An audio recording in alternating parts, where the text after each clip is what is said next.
ನಿಮಿಷ ಸರ್. ಹೌದಾ Rajeshwari sir.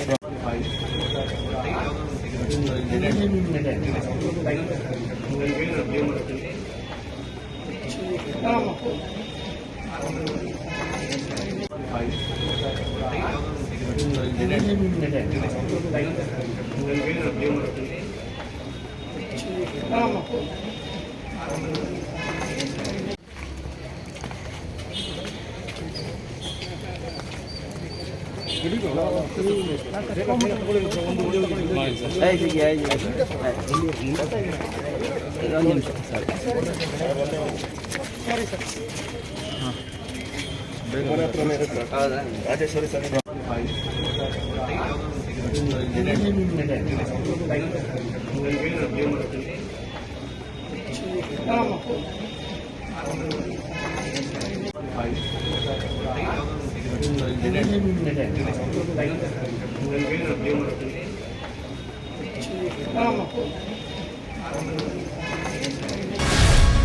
Guarantee news, ಸುದ್ದಿ ಖಚಿತ, ನ್ಯಾಯ ನಿಶ್ಚಿತ.